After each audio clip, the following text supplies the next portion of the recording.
There was a belief that a woman who couldn't have children after 3 years of marriage was useless. This idea is out of touch with modern society. It's a backward way of thinking. Sadly, there are still those who carry the assumption that all women can and will become pregnant and give birth. And there are those who label women who can't as useless. My name is Ashley. I'm a 25-year-old housewife. I am unable to conceive. I have been weak and sickly since childhood with little physical strength. I often missed school. I didn't play with friends much, so I was shy. I had pale skin, was very thin, and didn't talk much. My parents considered me a defective product and despised me. They wished I would die sooner because I was a burden. All their love went to my older sister, Emily, who was 1 year older than me. Emily was healthy, unlike me. She had beautiful rosy cheeks and big, lovely eyes. I also had big eyes, but my thinness made them look sickly. My wealthy parents focused all their attention on pampering Emily. They bought her anything she wanted. I was left behind on family trips due to my illness. Hired housekeepers and nurses mechanically took care of me. I wasn't considered part of the family, so I never received souvenirs. Being treated as defective by my family was hell. I had no friends to talk to and I was lonely. My parents wanted to get rid of me as soon as possible. When I became an adult, they quickly married me off. My parents gave a large sum of money to my husband, Kevin. It was compensation for taking care of a weak, infertile, and defective person like me.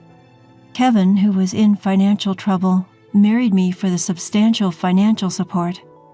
I was a full-time housewife. I was unsure whether Kevin was working or just having fun. However, he always came home late and drunk. Our marriage was based on money from the start, so Kevin never had any affection for me. Be grateful that someone like you, who's useless, even got married. I was repeatedly told the same thing as my parents, that I was useless because I couldn't have children. I still couldn't get pregnant after several years of marriage. However, there was one thing that saved me after getting married. Although Kevin treated me coldly, my father-in-law and brother-in-law and his wife were kind to me. My father-in-law, who'd known me since I married his son at age 20, treated me like his own daughter. My brother-in-law Mike and his wife Maria cared about me, especially Maria, who was worried about me. Ashley, you don't need to be like a doll and do whatever people say. Mike works for a big company and Maria also has a job. She even runs her own interior design office. She's a cheerful and wonderful woman. Maria is also very caring. Knowing that I spent most of my days alone and lonely, she came to check on me. At first, we just had tea and chatted. But eventually, she started teaching me various things. Try to get a qualification in something, even if it's just a hobby, she advised me. I told her it was impossible because I hadn't gone to school enough. Seeing that I was down, only able to do basic housework, Maria said, "If you can do basic housework, you can do most things. Learning something new builds confidence." At Maria's suggestion, I started studying for a color certification. I later learned that my father-in-law had consulted with Mike and Maria about me. Ashley tends to underestimate herself. "I wish there was a way to boost her confidence," my father-in-law said. "Introducing her to new areas of study could help," Maria suggested. Mike and my father-in-law agreed with her suggestion. Although my parents used to say that I was weak and slow-witted, I found studying enjoyable. I gained a bit of confidence when I passed a certification exam while studying during my free time. I was happy because I had always thought I couldn't do anything. I wanted to study more and aim for higher levels. However, when I told Kevin, he just scoffed at me. Must be nice to be able to waste time on useless studying. For the first time, I didn't feel hurt by his words. Instead, I felt angry. I finally let out the dark feelings I had kept inside. Are those the words something an unemployed person who relies on money from his wife's family should say? Kevin was taken aback by my sarcasm, as I had always been submissive. He got angry at being confronted with the truth. "Shut up. I'm different from a defective product like you. I'm going to make it big," he shouted. I didn't hold back in my response. "You know, they call people like you big mouths." Furious at my defiance, Kevin kicked the wall and stormed out of the room. He probably went out to drink and have fun to blow off some steam. I understood that my parents wanted to get rid of their troublesome daughter, but I wish they had chosen a better partner for me. However, if they had that kind of mentality, they wouldn't have neglected their weak daughter in the first place. Marrying Kevin was a mistake. I ended up married to a loser who used the money from my family to play around. But ironically, it was Kevin's family that broadened my narrow perspective. After that incident, Kevin didn't come home for several days. I knew he was with my sister Emily, but I didn't do anything about it. Emily had divorced her husband and given up custody of her child. My parents still doted on her. That's why they allowed Kevin and Emily's affair to continue. I could clearly see the intentions of my parents, Emily and Kevin. They were probably planning for Kevin to divorce me if Emily got pregnant. My parents would have preferred to fulfill Emily's wishes over caring about me. I knew that one day my sister would steal my husband. I prepared myself for that day, now confident that I could handle it. Sometime later, we all gathered at my father-in-law's house. I regularly visited him, but Kevin hadn't been to his family home in a while. Kevin had a lot of pride and compared himself to his brother. Mike had graduated from a prestigious university and worked for a large company while Kevin was unemployed. Neither my father-in-law nor Mike had ever pointed this out, but Kevin felt inferior on his own. He hadn't done anything about it himself. He took pride in marrying me, a woman from a wealthy family, but my father-in-law didn't care. My father-in-law doted on me, his daughter-in-law, but was strict with Kevin. Kevin constantly praised Maria, Mike's wife, for being excellent. Deep down, he was jealous that his brother had a beautiful and intelligent wife. "Maria is amazing. She's successful at work, has children, and is a capable woman. Ashley is just stupid and can't do anything," he said with transparent flattery toward Maria and insults toward me. Maria looked annoyed by his words, but she calmly dismissed Kevin's remarks. "Ashley is my sister too. I don't find it amusing when my sister is insulted," Marie replied. Mike nodded in agreement. "Kevin, think about yourself before comparing Maria and Ashley," Mike warned. Kevin clicked his tongue dismissively. I felt embarrassed by Kevin's childish behavior. I understood that he felt inferior to his successful brother, but he needed to grow up. My father-in-law looked at Kevin with bitterness. He had treated them equally, but the siblings had turned out so differently. He had sighed about it to me. But today, my father-in-law cleared his throat and scolded Kevin. "Aren't you ashamed, Kevin? Relying on Ashley's family money and not working? Ashley is a good wife. If you're a husband, support yourself. Don't you understand something so simple?" Kevin's face turned red with anger. "Dad, Ashley was useless and dumped on me. That's why I'm just returning the favor," he retorted. Mike answered on behalf of his father. "Kevin, I don't want to say this as your brother, but your mind is rotten." Usually calm, Mike's sharp words made Kevin curse and storm out. As I tried to stop him, my father-in-law held me back. "I'm sorry, Ashley. I hoped he would become more responsible after getting married, but it seems that's not the case." With their shoulders slumped, Mike and Maria sighed beside my father-in-law. As I quietly bowed my head and tried to leave, Maria stopped me. "Don't worry, Ashley. Everything is prepared." I nodded and left my father-in-law's house, returning to the chaotic home where Kevin was raging. The room was a mess, destroyed by Kevin in a fit of anger.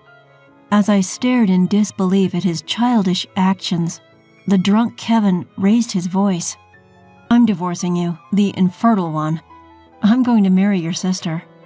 Kevin laughed, bragging that my parents had already given their consent. So Kevin chose Emily after all, I thought. My parents had always given Emily everything she wanted. Even if it was my husband, they didn't mind. Kevin knew I couldn't have children when he married me. It was convenient for him to use me as a wife. However, Emily wanted Kevin, and my parents condoned their affair. They probably wanted grandchildren now. So they would use Emily's pregnancy as an opportunity for her to marry Kevin. It was something my parents were capable of doing. When Emily divorced before, she gave up custody of her child, saying the child wasn't cute because they weren't attached to her. Emily was the type who loved herself more than her own child. I felt sorry for the child Emily and Kevin would have. Would a child born to such selfish parents be happy, I wondered. Kevin, not understanding my concerns, mocked me, telling me to leave because we were divorcing. "I'll pay you alimony, you good-for-nothing." The shameless man didn't even realize that my parents would be the ones providing alimony. I signed the divorce papers, took my essentials, and left the house. Instead of going to my parents' house, I sought refuge at Mike and Maria's. I had been consulting with them about my suspicions about Kevin and Emily's affair. Mike said with a gloomy face, "I wouldn't put it past Kevin." That's when Maria started preparing for the worst-case scenario. Mike and Maria had a young child. When I arrived at their house, their shy child peeked out for a moment before hiding again. He was a cute boy who resembled Maria. According to Mike, his son was extremely shy. Maria, Mike, and I discussed our plans for the future. Maria had already arranged a place for me to live. I would be staying in the company housing of Maria's interior design firm, and I was going to work at Maria's firm. I was anxious about whether I could work, having never worked before. However, Maria assured me with a smile, "Don't worry, Ashley, you can do it." Maria took care of me, and Mike handled the paperwork. I severed ties with my family after the divorce. Mike explained the situation to my former father-in-law and concluded, "Dad, we are cutting ties with Kevin too." My former father-in-law was disheartened but not surprised. He told me to come and visit as usual since Kevin was no longer related to us. That's how I officially divorced and became independent. I received alimony from Kevin and severance money from my parents. I returned the severance money without using a dime. I didn't want to use my parents' money ever again. I started working at Maria's interior design firm. At first, I learned the basics of the job from one of Maria's subordinates. His name was Stephen, a cheerful man around my age. He taught me in between his busy schedule and chatted with me casually. One morning, I was the first to arrive at the office and cleaned it, surprising Stephen. "Wow, the office is spotless." He happily helped me with the cleaning. When I apologized, he tilted his head, puzzled. "I've thought this before, but why do you apologize when you haven't done anything wrong? We're equals. We work together." This was the first time someone told me we were equals. I had always felt inferior because of my weak body and inability to get pregnant. I believed that I was burdening others by living. In reality, the capable Stephen should have been in a higher position. But he laughed it off and said that if we worked together, we were the same. I felt embarrassed by my own self-deprecation, realizing that there were such generous men out there. At that moment, Maria came to work a little early. She looked at Stephen and me, smiling. "Oh, Stephen, did you finally get close to Ashley?" Stephen turned bright red at Maria's words. I didn't understand what she meant until Maria whispered to me, Stephen wanted to talk to you alone and was waiting for a chance." Stephen blushed and said, "Director, we agreed you wouldn't say that," before leaving for the break room. Maria playfully slapped my shoulder as I stood there, dumbfounded. When I finally understood the situation and blushed, Maria said, "Stephen is such a good guy. It seems like he's liked you since you first came into the office.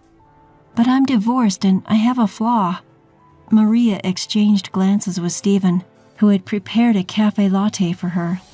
Then she patted my bowed head and confessed a shocking truth. The son Maria and Mike were raising wasn't their biological child.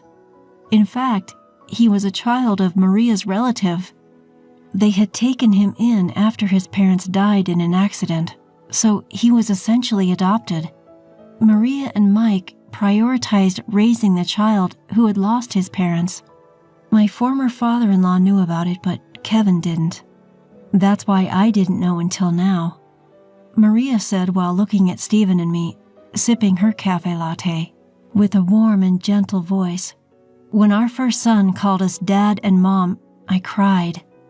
Having a biological child doesn't automatically make you a good parent. Even with blood ties, there are parents and children like me who ignore each other. But Maria and Mike's son chose his parents of his own accord. I thought that was far more precious than a forced family based on blood ties alone." I took a sip of the cafe latte Stephen had prepared for me. The warm and sweet scent gently relaxed my heart. About 3 years have passed since then. I married Stephen. We got married about a year after we started dating. When I apologized again for being unable to have children, he got upset with me. "You don't need to apologize, Ashley. Would you be happy if I knelt down and apologized for not being able to have children?" I shook my head and he laughed cheerfully. "It's just a minor issue. Don't bow your head for something you don't need to apologize for." He had no idea how much his words saved me. Even after remarrying, I kept in touch with Maria, Mike, and my former father-in-law. All three were happy for my successful marriage, and today we were on a short trip. It was a tourist spot that Maria had once told me was fun when she visited with her family. I was sitting in a chair, waiting for my husband. He said he needed to use the restroom, so I was resting at a nearby tea shop. Then suddenly, I heard a voice from behind. "Ashley?" It was Kevin, my ex-husband. Behind him was my sister, Emily. Emily was still beautiful, but her makeup had gotten heavier. "You're still so gloomy. Traveling alone after the divorce?" Since I hadn't told my parents about the remarriage, Emily thought I was single. As I ignored her, my husband returned. "Sorry, Ashley, the restroom was crowded." My husband looked puzzled at Kevin and Emily. He definitely wanted to ask, "Who are these people?" As I tried to ignore them and urged my husband to leave, Emily mocked me. "You found another man already? Even though you're incompetent and can't have kids." As Kevin tried to laugh along, my husband spoke up, looking displeased. "I am Ashley's husband, and her name is now Ashley Stevens. By the way, we do have a child." He patted my belly and Kevin turned pale. Emily sneered. "I bet the baby will be disabled." My husband replied in a cold voice. He was probably at the limit of his patience. "Ashley is currently pregnant with her second child. Her older daughter is 2 years old and healthy. Today, we left her with my parents." Kevin turned pale at my husband's words. I myself was shocked when I first got pregnant. I cried out to the doctor at the maternity clinic, told him I shouldn't be able to have children, but the doctor examined my body and declared I could get pregnant. I had been led to believe by my parents that I couldn't have children. I had taken their word for it since they had always said so. However, my body was actually able to conceive normally. When I told my husband about my pregnancy, he was overjoyed. During my marriage with Kevin, I never got pregnant. I wondered why, so I consulted with Maria. Then she sighed, shook her head, and formed a hypothesis. I never tested myself because of my parents' suggestions. Actually, my parents knew I could get pregnant. Kevin knew too and was using contraception. Maria hesitantly muttered to me, "Ashley, there's a possibility that your parents have been deceiving you all along. Probably they didn't want me to have children. They thought it would be a hassle if I, who was frail, gave birth to a child who had disabilities. So they instructed Kevin not to get me pregnant. I remarried and had a healthy baby girl with Stephen. My second child during pregnancy is a boy, and both mother and child are healthy. I had been burdened with an inexplicable sense of guilt due to my terrible parents' scheme. As my husband and I were about to leave, Emily pointed and smirked. I aborted Kevin's child. It was a failure. In other words, she aborted it due to the possibility of disabilities. Kevin desperately begged me, "Please give me one of your children. Otherwise, I'll be kicked out." Emily laughed maliciously. I was about to scream in anger, but my husband stopped me. He looked at Kevin and Emily with disgust and said, "Save your nonsense for when you're in a coffin, you piece of trash." He gave them a sharp glare, then urged me to leave while holding my hand. I also turned my back on Kevin and Emily, sending them a contemptuous look before walking away. I felt like I had seen something incredibly bad for their unborn child. Later, I safely gave birth to a baby boy. Caring for my 2-year-old daughter and infant son is difficult, but my husband helps me.